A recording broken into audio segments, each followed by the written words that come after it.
Hello everyone, welcome to my class. இன்னைக்கு கிளாஸ்ல நாம பார்க்க போறது ஒரு poem, The Lotus by Toru Dutt. இது பிஜி ஸ்டூடெண்ட்ஸ்க்கு இந்தியன் ரைட்டிங் இன் இங்கிலீஷ் பேப்பர்ல ப்ரிஸ்கிரைப் பண்ணப்பட்டிருக்கிற ஒரு poem. Okay, so before we get into the class a kind request, நம்ம சேனல் என்ன சப்ஸ்கிரைப் பண்ணலைன்னா சப்ஸ்கிரைப் பண்ணுங்க, உங்க ஃப்ரெண்ட்ஸ்க்கும் ஷேர் பண்ணுங்க, சஜஸ்ட் பண்ணுங்க. தேங்க்யூ. ஸோ இது ரிட்டன் பை தோரு தத்துன்னு பார்த்தோம். இவங்க வந்து 19th century, அதாவது ஏர்லி இந்தியன் போயட்ஸ்ல இவங்க ஒரு முக்கியமான ஒரு ஃபிகர் தான் Toru Dutt. So her full name is Torulata Dutta. இவங்க ரொம்ப ஷார்ட் ஸ்பேன் தான் வாழ்ந்திருக்காங்க, 21 to 22 years, 21 years தான் வாழ்ந்திருக்காங்க பாருங்க. She was born in 1856 and she died in 1877. 21 years தான் வாழ்ந்திருக்காங்க. She is an Indian Bengali poet. So கல்கட்டாவை சேர்ந்தவங்க and translator from British India. So டிரான்ஸ்லேட்டராகவும் இருந்திருக்கிறாங்க. பிரிட்டிஷ் இந்தியாவில் வாழ்ந்தவங்க, இண்டிபெண்டன்ஸ்க்கு அப்புறம் இல்லை, இண்டிபெண்டன்ஸ் முன்னாடி வாழ்ந்தவங்க பாருங்க, 1877 எல்லாம் இருந்துட்டாங்க. She is among the founding figures of Indo Anglian literature. Founding ஃபிகர்ஸ்னா அந்த ஆரம்ப காலத்தில் இந்த இண்டோ ஆங்கிலியன் லிட்ரேச்சருக்குல இந்தியன் ரைட்டிங் இன் இங்கிலீஷ் இதோட பேசிக் அமைச்சவங்களே அவங்க ஒரு முக்கியமான ரைட்டர். அந்த டைம்ல யாரெல்லாம் எழுதிட்டு இருந்தாங்க அப்படின்னா, alongside Henry Louis Vivian Derozio, இவங்கெல்லாம் மற்ற Indian writers. Okay, Henry Louis Vivian Derozio, மன்மோகன் கோஸ் அண்ட் சரோஜினி நாயுடு, இவங்க தான் other poets of the time. அவங்க கூட தான் இவங்களும் எழுதிட்டு இருந்தாங்க. She is known for her volumes of poetry in English. So இவங்களோட போய்ம்ஸ் ரொம்ப பிரபலமானது தான். ஆனால் ரொம்ப ஷார்ட் ஸ்பேன்ங்கிறதுனால அளவாக தான், ரொம்ப லிமிட்டட் வால்யூம்ஸ் தான் எழுதியிருக்காங்க. எதெல்லாம் அவங்களோட போம்ஸ் அப்படின்னு பார்த்தீங்கன்னா, சீட்டா அப்படின்னு சீதா எழுதியிருக்காங்க. A sheaf gleaned in French fields and ancient ballads and legends of Hindustan. இதில் A sheaf gleaned in French fields அப்படின்னு ஒரு போம். அதுக்கப்புறம் ancient ballads and legends of ஹிந்துஸ்தான்றது ஒரு போம். அதுக்கப்புறம் ஒரு நாவல் ஃப்ரெஞ்சுலையும் எழுதியிருக்காங்க, லீ ஜர்னல் டி மேடமசெல் டாவர்ஸ் அப்படின்னு சொல்லிட்டு ஒரு பிரெஞ்சு நாவல் வேற எழுதியிருக்காங்க. பிரெஞ்சுலையும் உங்களுக்கு நல்ல புலமை உண்டு. Her poems explore themes of loneliness, longingness, patriotism and nostalgia. So இதுதான் அவங்களோட தீம்ஸ் இருக்கும். தனிமையை பற்றி அதிகமாக பேசியிருப்பாங்க. நோஸ்டால்ஜியானா என்ன? பழைய ஞாபகங்கள், மெமரிஸ் பத்தி, பழைய ஞாபகங்களை பத்தி பேசுறது தான் நோஸ்டால்ஜியா. ஏக்கத்தோட பழைய விஷயங்களை நினைச்சு பாக்குறது நோஸ்டால்ஜியா. இவங்க சின்ன வயசுல இருக்கிறப்பவே, இவங்களாவது 21 years வாழ்ந்தாங்க. இவங்க சிப்ளிங்ஸ், அதாவது இவங்க கூட பிறந்தவங்களாம் ரொம்ப எங்கேஜ்ல 10 yearsக்குள்ள எல்லாம் இறந்துட்டாங்க. ஸோ அவங்க கூட விளையாண்ட ஞாபகங்களை எல்லாம் ஷேர் பண்ணிப்பாங்க. Dutt died at the age of 21 of tuberculosis. So tuberculosis, TB வந்து அவங்க 21 எல்லாம் இறந்துட்டாங்க. டெக்ஸ்ட் பார்க்கலாம். Love came to Flora asking for a flower. That would, so இந்த எபிசோட்ல உங்களுக்கு டெக்ஸ்ட் கொடுத்து லைன் பை லைன் அனாலிசிஸ் கொடுத்துருக்கேன். அப்பார்ட் ஃப்ரம் தட் ஒரு சம்மரியும் கொடுத்துருக்கேன். Love came to Flora asking for a flower. So இப்படிதான் இந்த போயம் ஆரம்பிக்குது. இந்த போயம் எதை பத்தி எதுனா, ஒரு காம்படிஷன் தான். லோட்டஸ் அப்படிங்கிறது வந்து என்ன காம்படிஷன் அப்படின்னா, அந்த போயம் வந்து பூக்கள்லயே சிறந்த பூ அப்படின்றதுல ஒரு போட்டி வருது, லோட்டஸ் தான் தீர்மானிக்கிறாங்க. அதுதான் வந்து இந்த போயம், இந்த லோட்டஸ். ஓகே, இப்போ love came to Flora asking for a flower. Love அப்படிங்கிறது அன்பு, காதல்னு சொல்லுவோம் இல்லையா? அது வந்து ஒரு பர்சானிஃபை பண்ணப்படுது, ஒரு பெண்ணா உருவப்படுத்தப்படுது. ஸோ அது வருதான் வந்து யார்ட்டாவது ஒரு காடஸ் மாதிரி. அன்பு வந்து ஒரு அன்போ காதலோ, அது வந்து ஒரு பெண்ணோட உருவமைப்போட எங்க வருது? ஃப்ளோரா கிட்ட வருது. ஃப்ளோரா யாருன்னா ரோமன் காடஸ், ரோமானிய கடவுள் ஃபார் ஃப்ளார்ஸ், அதாவது பூக்களின் அரசி. அவங்க பூக்களோட கடவுள் தான் ஃப்ளோரா. ஃப்ளோராட்ட வந்து அது என்ன கேக்குதுன்னா, ஆஸ்கிங் ஃபார் அ ஃப்ளவர், எனக்கு ஒரு பூ வேணும், எல்லா பூக்கள்லயும் பெஸ்டான ஒரு பூ வேணும்னு கேக்குது. அன்டிஸ்பியூட்டட் குவீன், அதாவது பூக்களின் அரசி எனக்கு வேணும்னு கேக்குது. That would of flowers be undisputed queen. ஃப்ளவர்ஸ்லயே அன்டிஸ்பியூட்டட் குவீனான ஃப்ளவர் எனக்கு வேணும், யாருமே அது கிட்ட போட்டி போடாத அளவுக்கு அழகான பூ எனக்கு வேணும்னு சொல்லுது.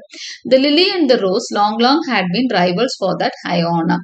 ஸோ லிலி அண்ட் ரோஸ், லிலின்னா தெரியும் இல்லையா, அல்லிப்பூன்னு சொல்லுவோம். அதுவும் ரோஸும் தான், இது ரெண்டுக்கும் வந்து போட்டி போட்டுட்டு இருக்கான் ரொம்ப நாளா. நான் தான் பெரிய பூ, நான் தான் இருக்கிறதுலே அரசி, நான் தான் இருக்கிறதுலே அரசின்னு ரெண்டும் போட்டி போட்டுட்டு இருக்கான். Bards of power had sung their claims. Bards அப்படின்னா போயட்ஸ். நிறைய போயட்ஸ் வந்து லில்லிக்கு சப்போர்ட் ஆகும், நிறைய போயட்ஸ் ரோஸ்க்கு சப்போர்ட் ஆகும் பாடியிருக்காங்களாம். The rose can never tower like the pale lily with her Juno mien, but is the lily lovely. அப்போ ரெண்டுக்கும் வந்து அந்த போட்டியில என்ன மாதிரி விவாதங்கள்லாம் வரும், ஆர்கியூமெண்ட்ஸ் வரும்னா, ரோஸ் வந்து பேல் லில்லி மாதிரி அவ்வளோ நீளமா அழகாலாம் இருக்குதுல்ல, மெஜஸ்டிக்கா இருக்கிறதில்ல அப்படிங்கிறாங்க. அப்போ லில்லியை யாரோட கம்பேர் பண்றாங்கன்னா ஜூனோ அப்படிங்கிற கிரீக் காடஸோட கம்பேர் பண்ணியும் சொல்றாங்க.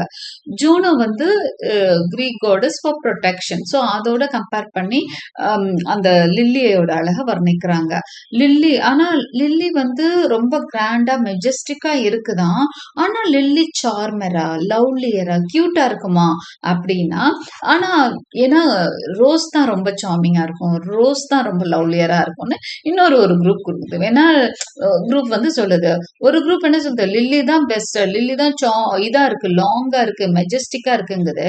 ஆனா இன்னொருத்தவங்க என்ன கேக்குறாங்க, but is the lily lovelier. thus between flower factions rank the strike in Psyche's bower. சைக்கேங்கிறது ஒரு காட், அவங்களோட பவர்னா அவங்களோட சாம்பர்ல ஒரு பெரிய போட்டி நடக்குதாம். ஃப்ளவர் ஃபேக்ஷன்ஸ், ஒரு குரூப் வந்து லில்லியோட சப்போர்ட் பண்ணுது, ஒரு குரூப் வந்து ரோஸை சப்போர்ட் பண்ணிட்டு ரெண்டு பேரும் லில்லி தான் மெஜஸ்டிக்ங்கிறத, இன்னொரு குரூப் என்ன சொல்லுது, ரோஸ் தான் லவ்லியர், ரோஸ் தான் சார்மிங்கா பிரெட்டியா இருக்கும்னு சொல்லுது. So this is the argument going on there. அப்போ give me a flower delicious is the rose and stately as the lily in her pride அப்படின்னு சொல்லி அடுத்ததான் ஒரு கேள்வி வருது. என்ன கேள்வி வருதுன்னா, ஒரு ஃப்ளவர் வேணும், அந்த ஃப்ளவர் எப்படி இருக்குன்னா ரோஸ் மாதிரி பிரெட்டியாவும் இருக்கணும், லில்லி மாதிரி பிரைட்ஃபுல், அதாவது ஒரு ஒரு ஒரு இதாகவும் இருக்கணும், மெஜஸ்டிக்காவும் இருக்கணும், ரெண்டும் கலந்த ஒரு பூ எனக்கு வேணும்னு சொல்றாங்களாம். பட் ஆஃப் வாட் கலர், ஆனா என்ன கலர்ல வேணும் அப்படின்னு கேக்குறப்போ ரோஸ் ரெட். லவ் தான் கேக்குது, எனக்கு வந்து இப்படி ஒரு ரொம்ப பெஸ்டா லில்லியும் ரோஸும் கலந்த ஒரு ஃப்ளவர் வேணும்னு கேக்குது. எந்த கலர்ல வேணும்னு கேட்டப்போ ரோஸ் ரெட்ல வேணும். ஓகே, ரெண்டு கலர் ஃபுல் ரெட்டா வேணும், ரோஸ் ரெட்ல வேணும்.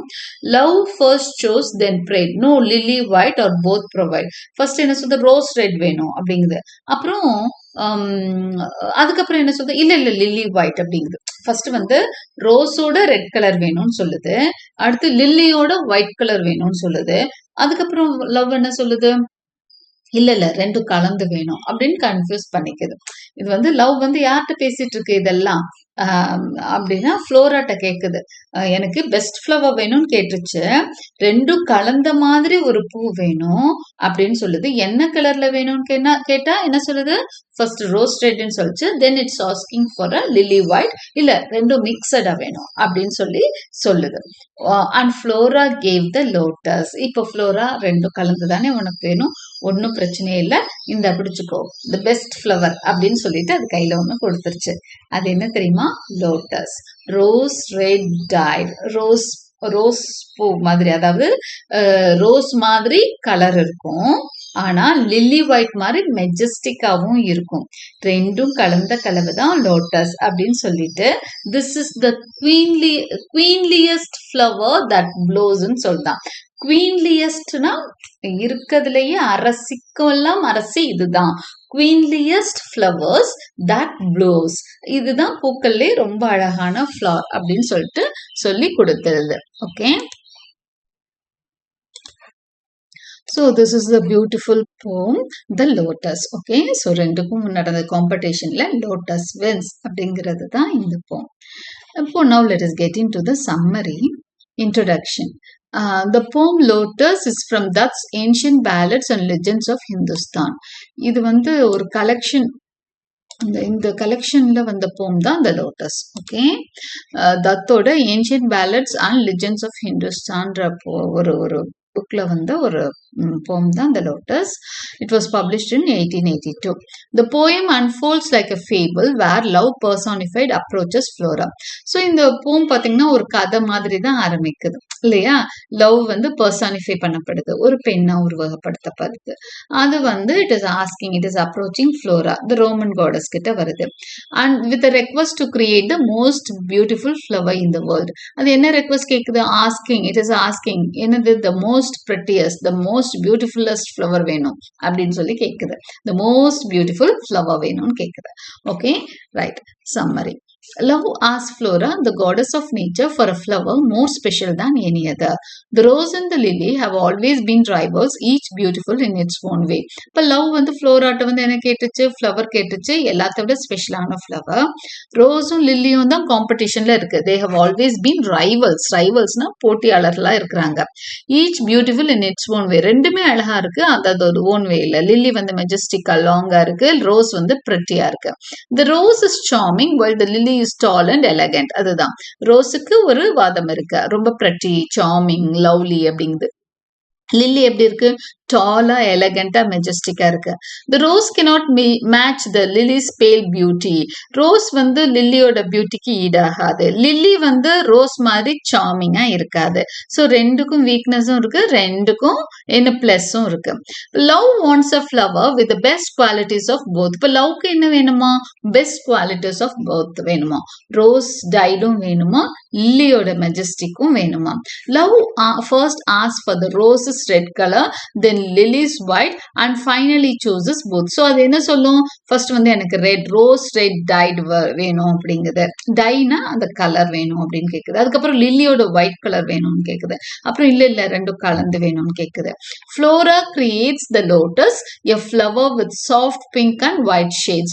உடனே ஃப்ளோரா என்ன பண்ணுது, ரெண்டும் கலந்து லோட்டஸை உருவாக்கி கொடுக்குது. The lotus becomes the most beautiful flower of all, symbolizing love and grace. அப்ப லோட்டஸ் வந்து எல்லாத்தையும் சிம்பலைஸ் பண்ற ஒரு ஃப்ளவரா மாறுது. அன்பு, அப்புறம் கிரேஸ்னா என்ன, ஒரு சிம்பத்தைஸ் பண்ற ஒரு நிறைய நல்ல குவாலிட்டி சேர்ந்த ஒரு ஃப்ளவரா நம்ம லோட்டஸா பாக்குறோம். Okay, so this is the poem lotus. அனாலிசிஸ்ன்னு பார்த்தீங்களா, the lotus is a Petrarchan sonnet. Okay, இது இங்கிலீஷ் சானட் இல்லை, இது பெட்ரார்கன் சானட் வித் 14 லைன்ஸ் இருக்கு. பெட்ரார்கன் சானட்னாலே ஆக்டேவ் அண்ட் செஸ்டட் இருக்கும். ஃபர்ஸ்ட் 8 லைன்ஸ் ஆக்டேவ்னு சொல்லுவோம், அடுத்த 6 லைன்ஸ் செஸ்டட்னு சொல்லுவோம். அப்போ ரைம் ஸ்கீம் பாருங்க, ஃபர்ஸ்ட் 8 லைன்ஸ்க்கு ஏபிபிஏ தான் ஃபர்ஸ்ட் 8 லைன்ஸ்க்கான ரைம் ஸ்கீம். அடுத்ததா செஸ்டட்க்கு பாருங்க CDCDDC, ABBA ABBA first 8 lines, சிடிசிடிடிசி, இதுதான் வந்து rhyme scheme. The first 8 lines called the octave tell the story of love asking Flora to create the most beautiful flower. The first octaveல வந்து love வந்து ஃப்ளோராட்ட கேட்கும், எனக்கு beautiful flower கொடு அப்படின்னு சொல்லிட்டு. It also describes the rivalry between the red rose symbolizing Asian beauty and the white lily representing western ideals. இது சாதாரண poem மாதிரி இருந்தா கூட இதுக்கு வந்து இன்னொரு வேறு சில கேரக்டர்ஸும் இருக்கு. ரெட் ரோஸ் வந்து ஏஷியன் பியூட்டியோட கம்பேர் பண்றாங்க.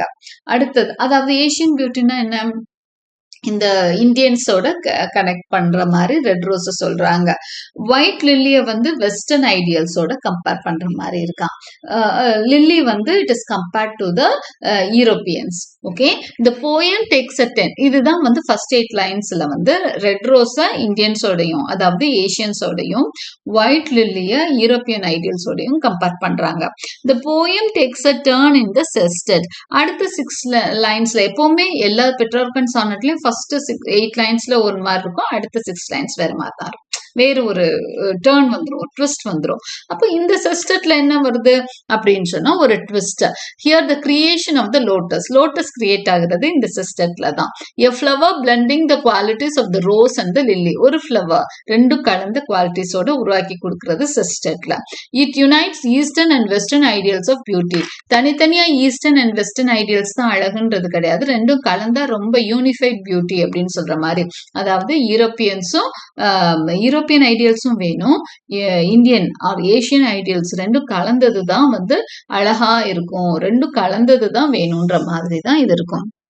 The lotus symbolizes India and reflects Dutt herself. தத்தையே சிம்பலைஸ் பண்ற மாதிரி தான் லோட்டஸ் இருக்கு.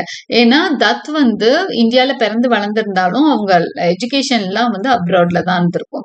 அதனால ஆனா திரும்ப இந்தியாவுக்கு வந்து இந்தியாவோட புகழை தான் பாடுறாங்க. அப்போ அவங்க வந்து கிட்டத்தட்ட லோட்டஸை சிம்பலைஸ் பண்றவங்க மாதிரி தான் தத் இருக்காங்க. Who lived between the worlds of colonial India and Europe. இந்தியாலையும் வாழ்ந்தாங்க, யூரோப்லயும் வாழ்ந்தாங்க. அதனால அவங்கள சிம்பலைஸ் பண்ற மாதிரி தான் லோட்டஸ் லோட்டஸ் இருக்கு. The poem is more than a simple fable. ஒரு சாதாரண கதை மாதிரி எல்லாம் இல்ல, இதுக்கு நிறைய அர்த்தங்களும் இந்த போம்குள்ள இருக்கு. It explores cultural harmony and that's fascination with nature, mythology and global traditions. So cultural harmony பத்தியும் பேசுது. அதாவது ரெண்டு கல்ச்சரும் இணைஞ்சா நல்லா இருக்கும்ன்ற மாதிரி ஹார்மனி. ஒரு ஹார்மனினா என்ன, ஒரு அமைதி, அப்பதான் நல்லா இருக்கும் உலகம்ன்ற மாதிரி பேசுது. அப்புறம் டட்ஸோட ஃபேசினேஷன், அவங்களோட இயற்கை மேல அவங்களுக்குள்ள பிரியம், மித்தாலஜி மேல, குளோபல் ட்ரெடிஷன்ஸ் மேல அவங்களுக்குள்ள ஒரு அக்கறை, இது எல்லாமே இந்த போயம்ல வெளிப்படுது. Hope you understood and liked my explanation. Like and subscribe for more such videos. Press the bell icon for continuous notifications and thank you for watching.